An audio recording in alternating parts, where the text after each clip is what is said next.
नमस्कार। स्वागत है आपका इंडिया न्यूज़ 28 में। ये बात करते हैं तमिलनाडु की कुछ खास खबरों की।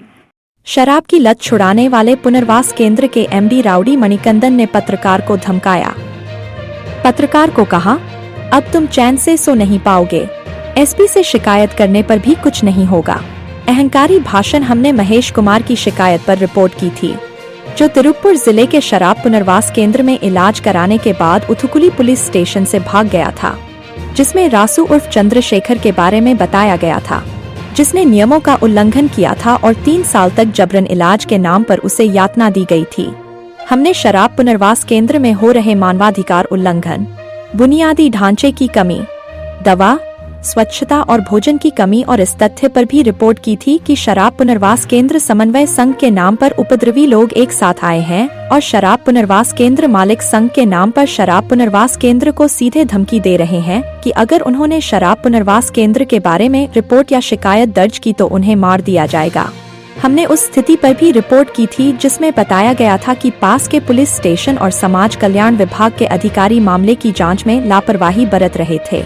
मदुरै के पलागनाथ राम के पुत्र 95 66 06 06 77 पर कॉल करने वाले व्यक्ति ने अपना नाम मणिकंदन बताते हुए कहा कि वह चेन्नई के पल्लवरम में ईसान अल्कोहल पुनर्वास केंद्र चला रहा है।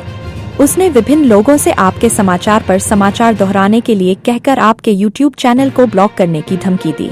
उन्होंने यह भी कहा कि शराब पुनर्वास केंद्र के बारे में खबर प्रकाशित करने के कारण अब आप रात को चैन से सो नहीं पाएंगे और एसपी से शिकायत करने पर भी कुछ नहीं होगा। यदि एक व्यक्ति जो शराब पुनर्वास केंद्र का कार्यकारी निदेशक होने का दावा करता है, एक अखबार के रिपोर्टर से इतनी अशिष्टता से बात करता है, तो वे उन शराबादी रोगियों के साथ कैसा व्यवहार करेंगे जो उससे इलाज चाहते हैं। यह इसका एक उदाहरण है। सभी नशा मुक्ति पुनर्वास केंद्रों के मालिक इसी तरह निर्दोष लोगों से अन्यायपूर्वक लिए गए धन पर खुशी से रह रहे हैं।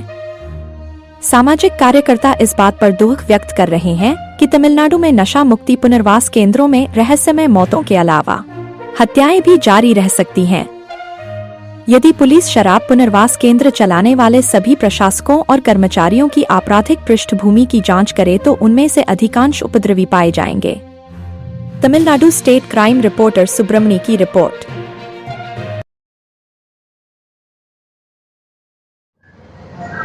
வணக்கங்க, என் பேர் மகேஷ் குமார்.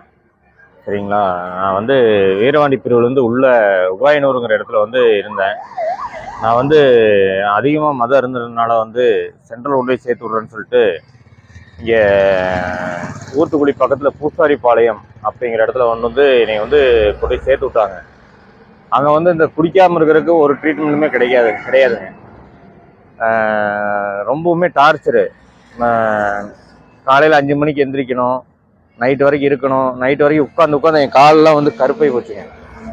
அந்த மாதிரி உட்காந்து கிடந்து எல்லாமே கஷ்டப்பட்டு வந்தேங்க. இப்போ உள்ளே என் கூட 3 வருஷமாக ஒருத்தர் உள்ளே வச்சுருக்காங்க. அவருக்கு அவருக்கும் இதே மாதிரி தான். எந்த ட்ரீட்மெண்ட்டுங்கிறதே உள்ள கிடையாதுங்க. நான் 3 மாதம் இருந்தேங்க. 4 மாதம் இருந்தேங்க. 4 மாதம் இருந்தேன். கரெக்டாக 119வது நாள் தான் வெளியே வந்தேன். 4 மாதம் உள்ள இருந்தேங்க. அது மாதிரி கஷ்டப்பட்டு வந்துட்டேங்க. என்னை எங்கள் அம்மா பார்க்குறக்கு வந்தப்போ நான் சொல்லிட்டேன், இவங்க இங்கே எந்த ட்ரீட்மெண்ட்டுமே கிடையாது, இவங்க தேவையில்லாமல் பணம் முடுக்கிறதுக்காக இவங்க பாட்டுட்டு இருக்காங்க அப்படின்னு சொல்லியிருந்தாங்க. இப்போ இந்த 3 வருஷமும் உள்ள ஒருத்தர் இருக்காருன்னு சொன்னீங்க இல்லையா, அவரை வெளியில் எடுக்கிறதுக்காக நான் ஊத்துக்குளி ஸ்டேஷன் கம்ப்ளைண்ட் பண்ணியிருக்கேன்.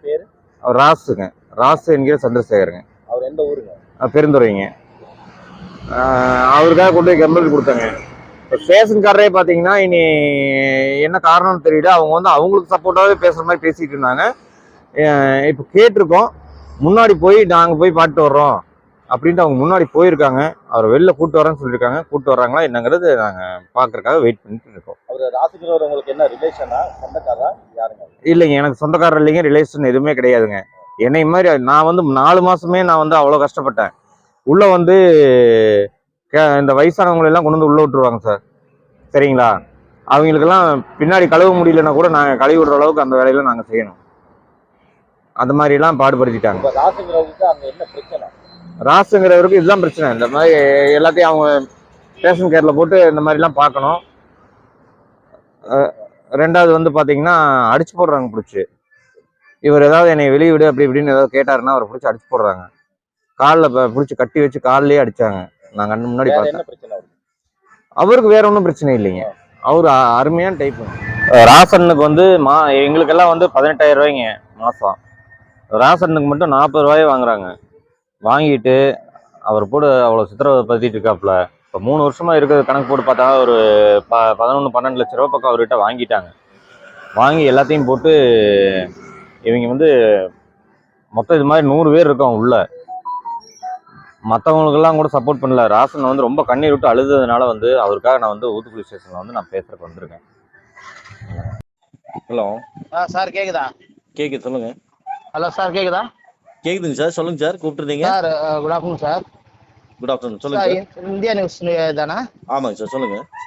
Okay sir. உங்க வீடியோஸ்ல நாங்கள் பார்த்தா கரண்டா வந்து இந்த மாற்றம் ஃபவுண்டேஷன் ஒன்று போட்டிருந்தீங்கல்ல? ஆமா ஆமா சார். Okay sir. அதை பத்தி முழுசா தெரிஞ்சுக்கிட்டா சார் போட்டீங்க நீங்க? என்னங்க சார் தெரிஞ்சது? அதுல வந்து எல்லாமே இருக்கு, பேட்டி கிட்டி எல்லாமே இருக்கு சார். பேட்டி வந்து யார் வேணா கொடுக்கலாம் சார், தப்பு இல்ல. சரி சரி, சரிங்களா? நீங்க வந்து ஒரு சோசியல் மீடியால போடுறீங்க, அது நல்லது கெட்டது நல்லா தெரிஞ்சு போடணுமா இல்லையா சார்? ஆமா தெரிஞ்சது சார். அங்க வந்து இருந்தவங்களே வந்து ஆக்சுவலா வந்து சொல்ல போனா வாக்குமூலம் கொடுக்குறாங்க. ஒரு ஃபேமிலியோட இது கன்ஃபர்மேஷன் இல்லாம நாங்க பேஷண்ட் எடுக்கிறதும் கிடையாது. சரி சரி, சரிங்களா? நாங்க இது அட்மிட் பண்றதும் கிடையாது. சரி. அதோட எல்லா டாக்குமெண்ட்ஸும் எல்லாரோட சிக்னேச்சரு. நீங்க யாருங்க சார் பேசுறது தெரிஞ்சுக்கலாமா? நானும் டிஎடிக்ஷன் சென்டர் தான் சார் வச்சிருக்கேன். எங்கங்க சார் வச்சிருக்கீங்க? சென்னையிலங்களா? அந்த நேமுங்க ஓகேங்களா? உங்க சென்டர் நேம்? ஏன் சென்டர் நேமா? ஈசன் கேர் சென்டர்னு. சரி சரிங்க சார். எந்த லொகேஷனுங்க சார் அது? எனக்கு பல்லாவரம். பல்லாவரம், சரி சரி. பல்லாவரத்துல எந்த இடத்துல இருக்கீங்க?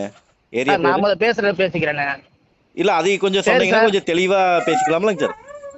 அதான் சார், நானும் இந்த குரூப்ல இருக்கறனால தான் பேசுறோம். நீங்க நியூஸ் போடுறத பத்தி பிரச்சனை கிடையாது சார். சரிங்களா? இல்லைங்க சார், பல்லாவரத்துல எந்த இடத்துல இருக்கு நம்ம சென்டர்னு? பல்லாவரத்துல தான் சார் இருக்கு. பல்லாவரமே தான் இருக்குங்களா? ஆமா. நேமுங்க சார்? சார் நாம பேசுறத பேச விடுங்க சார். சார் இல்லைங்க சார், அந்த சென்டர் நேம் கேக்குறேன் நான், வேற ஒண்ணும் இல்ல. நீங்க என்ன இதுல வந்து நீங்க இந்த மாதிரி நியூஸ் போட்டீங்க, அவங்க இப்ப சொன்னதெல்லாம் 100% உண்மைன்னு போட்டிருக்கீங்களா? சார் இருங்க, அந்த அப்ப நீங்க தானே ஃபேக் நியூஸ் ஸ்ப்ரெட் பண்றீங்க. ஃபேக் நியூஸ் எல்லாம் ஒன்னு ஸ்ப்ரெட் பண்ணல. ஒருத்தவங்க வீட்ல அனுமதி இல்லாம நாங்க சேர்க்க போறதும் கிடையாது, ட்ரீட்மெண்ட் பண்ண போறதும் கிடையாது. ட்ரீட்மெண்ட்ல வந்து உள்ள நீங்க உள்ள வந்து பாத்தீங்களா? நீங்க உள்ள வந்து பாத்தீங்களா? அந்த அவன் சொல்றதெல்லாம் உண்மைன்னு நினைக்கிறீங்களா? சரி, அதுக்கு வேண்டி தானே எல்லாமே பப்ளிஷ் பண்ணிருக்குது. அது வந்து அவங்க அப்பா பேர்ல இருந்து அவங்க நேம்ல இருந்து எல்லாமே அதுல மென்ஷன் இருக்கு. அதே நாங்களே தருவோமே சார். நீங்களே வந்து சார் இந்த மாதிரி சொல்றாங்க, இந்த மாதிரி அதுக்கு தான் ஆர்டிஏ போட்டிருக்கு. சரிங்களா சார்? என்ன ஆர்டிஏ போட்டிருக்கு, என்னென்ன லொகேஷன்ல தமிழ்நாட்டுல வந்து எத்தனை இடத்துல வந்து இப்ப ஒண்ணும் இல்ல சார். நீங்க சொல்றது கரெக்ட் தான். இப்ப நீங்க வந்து இந்த நியூஸ் போட்டிருக்கீங்க, இது தப்புன்னு சொல்லிட்டு நான் ஒரு என்னோட சரௌண்டிங்ல இருந்து நான் உங்களுக்கு ரிப்போர்ட் அடிச்சா இப்ப எத்தனை ரிப்போர்ட் அடிக்கீங்க சார்? சார் ரிப்போர்ட் அடிக்கீங்க. அல்லேனே போயிருக்கு. ரிப்போர்ட் அடிக்க வேண்டியதானே? உண்மை தன்மை. Okay, no problem. ஏன்னா நீங்க வந்து நீங்க வந்து போடுறது வந்து கண்டென்ட் வந்து கரெக்ட்டா இருந்தா பிரச்சனை கிடையாது. சரி சரி, சரிங்களா? என்னமே நடக்காம உங்களுக்கு ஒரு நியூஸ் கிடைக்குன்னு சொல்லி நீங்க போட்டா எப்படி? அது நியூஸ் கிடைக்குனா வந்து வாக்குமூலம் கொடுத்துருக்காங்க இல்லையா? வாக்குமூலம் கொடுத்தா இப்ப நான் கூட தான் கொடுக்குறேன். நீங்க என்கிட்ட தப்பா பேசுங்க, அது கரெக்டா இருமா? எப்படிங்க நீங்க பேசுறது? என்ன தப்பா பேசுறீங்க? அதை சொல்லுங்க. அதேதான் சொல்றேன். நீங்க பேசுங்க. இப்ப இல்ல இப்ப நீங்க பேசுறது நான் கரெக்டா பேசிட்டு இருக்கீங்க. இல்ல அவர் வந்து என்கிட்ட வந்து இப்படி பேசினார் அப்படி பேசினார்னு சொல்லி நான் ஒரு இடத்துல வாக்குமூலம் கொடுத்தா அது ஒத்துப்பீங்களா? நீங்க வந்து ஒரு டீடைல்ஸ் வந்து எவிடன்ஸ் இருக்கணும் இல்லையா? சரி, டி அடிக்ஷன் சென்டர் பத்தி உங்களுக்கு என்ன சார் தெரியும்? என்னங்க சார்? எனக்கு ஒண்ணுமே தெரியாது. ஒண்ணுமில்ல. என்கிட்ட வந்து ஒரு பொதுமக்கள் வந்து புகார் கொடுக்கும்போது நான் அதை பப்ளிஷ் பண்ணதான் செய்வேன். சரிங்களா? உங்களுக்கு கண்டென்ட் கிடைக்காதனால இந்த மாதிரி புகார் கொடுத்ததா நீங்க ஏத்தி போடுவீங்க. அதுல ரைட் கரெக்ட் தப்பு எல்லாமே எதுமே பார்க்க மாட்டீங்க. நீங்களே வந்து அதை வச்சு நீங்க கம்ப்ளைண்ட் கொடுக்கலாமே. எல்லாமே நம்ம சந்திக்க ரெடியா இருக்கு. அதான் சார், இப்ப கம்ப்ளைண்ட் கொடுக்க தான் போறோம். சரிங்களா? ஒண்ணும் பிரச்சனை கிடையாது. ஓகேங்களா? இந்த மாதிரி தேவையில்லாத நியூஸ் எல்லாம் போடாதீங்க. சரிங்களா? தேவையில்லாம உங்களுக்கு தான் ப்ராப்ளம் ஆகும். இப்ப நீங்க உண்மையா இருந்தா தாராளமா போட்டுக்கலாம் சார். பரவாயில்ல, உண்மையா இருந்தா நீங்க தாராளமா போடுங்க. அந்த மாதிரி நீங்க வந்து அத பத்தி எதுவும் தெரியுமா உங்களுக்கு? என்னங்க? ஆமா, அங்க வந்து உள்ள இருந்த வந்து பேஷண்டே வந்து ஒரு சொல்றாப்ல அங்க இப்படிதான் திருப்பி அவர் வந்து இதுங்க அவருக்கு வந்து 3 மாசம் ட்ரீட்மெண்ட்னு சொல்றது எதுக்காண்டி? அவங்க வீட்டுல கண்ட்ரோல் பண்ண முடியல, இவர் எப்படி திருந்தி வாழணும் தான் சொல்லி போடுறாங்க. சரி, ஓகேங்களா? அவங்களோட விருப்பத்துல தான் நம்ம உள்ள கூட்டு வரோம். சரி, ஓகேங்களா? அப்ப உள்ள இருக்கிறவங்க எதுக்கு அடிக்கிறீங்க? அடிக்கிறது நீங்க பாத்தீங்களா சார்? அவனை திருப்பி சேர்க்க கூடாதுன்னு சொல்லி அவன் திருப்பி போயிட்டு ரிலாக்ஸ் ஆறான். ரிலாக்ஸ் ஆறானா திருப்பி போய் குடிக்கிறது ஏதோ சூழ்நிலை குடிக்கிறாரு வச்சுக்கோங்களேன். உங்க நேமே நான் கேட்கல. சாரி, உங்க நேமுங்க சார்? என் பேர் மணிஷ். மணிஷ். ஃபாதர் பேருங்க சார்? Father name Ramar. சொல்லுங்க. ராமருங்களா? சரி சரிங்க சார். நீங்க ப்ராப்பரா சென்னை தானுங்களா? எனக்கு சொந்த ஊர் மதுரை. மதுரைங்களா? மதுரையில எந்த ஏரியாங்க சார்? மதுரையா? பழங்கநாத்தம். சரி சரிங்க சார். சரி, சொல்லுங்க சார். சொல்லுங்க சார். நீங்க போடுறத பத்திலாம் நாங்க எதுவுமே சொல்லல சார். சரிங்க, உங்களோட இது நீங்க ரைட்ஸ் நீங்க போடுறீங்க. அத நீங்க வந்து டீடைலா வந்து என்ன கரெக்ட் இல்லாம நம்ம போட்டா நீங்க சொல்லலாம். சார் உள்ள வந்து 3 மாசம் ட்ரீட்மெண்ட் எடுத்தவன் வெளி உலகத்தை பார்க்காம இருந்தே இந்த நடந்த சம்பவம் வந்து திருப்பூர் மாவட்டம் ஊத்துக்குளி தாலுகா. நீங்க வந்து சென்னையில சென்டர் இருக்குது அப்படிங்கிறீங்க. சரிங்களா? இவங்களுக்கு எதுக்கு நீங்க வந்து ரெக்கமெண்ட் கொடுத்துட்டு வரீங்க? இவங்களுக்கும் உங்களுக்கு என்ன ரன் பண்ணிக்கிறோம். இப்ப ஒருத்தவங்க பேரை நீங்க உங்க சென்டர்ல வந்து இது மாதிரி நடக்குதா அப்படின்னா? புரியல. இல்ல இதே சம்பவம் வந்து நீங்களும் அதே மாதிரி பாத்தியா? நீ வந்து விளக்கு பிடிச்சு வந்து பாத்தியா என் சென்டர்ல நடக்குது? சார் இது என்னங்க சார் விளக்கு பிடிச்சு வந்து பாத்தியா? இது என்னங்க சார் இப்படி பேசுறீங்க? அப்புறம் என்ன மயில பேசுவாங்க? நான் தான் சொல்றேன் இந்த மாதிரி எதுவுமே நடக்கலன்னு சொல்லிட்டேன். உங்களுக்கு சொன்ன மாதிரி இந்த ஹேர் கியர் எல்லாமே எனக்கும் தெரியும். சரிங்களா? சரிங்களா சார்? இதுக்கு மேல எனக்கு போடு. உன்னோட இதுக்காண்டி போட்டுக்கிட்டு இருக்காத. எதையே? சரியா? டேய் கரெக்ட்டா பேசிக்கோ. சரியாடா? மரியாதை கொடுத்த மரியாதை வந்து உனக்கு வந்து காப்பாத்த தெரியல. ஓகேவா? நீ எப்படி தூங்கிறேன்னு மட்டும் பாத்துக்கறடா வேடா. நீ எப்ப எடுத்து பார்த்தீனா ஒரு ஆளு புதியடா. அப்படியா? ஒரு கண்டென்ட் வந்து உண்மையா பொய்யான்னு பார்த்து உனக்கு போட தெரியல. நீ நியூஸ் சேனல் வச்சிருக்க மயிர ஊம்புடா மாடே. சரி இப்ப பாருங்க. இப்ப எஸ்பி சார் உங்களை கூப்பிடுவாரு உங்க நம்பருக்கு. ஓகேங்களா? வைடா ஏய். ஏங்க சார் எல்லாமே கைக்குள்ள வச்சிருக்கீங்களா? சரி வைப்பா, நீ எது வேணா வைப்பா. அப்படிங்களா? சரி யார வேணா கூப்பிடுப்பா வைப்பா. Okay sir. Okay, thank you.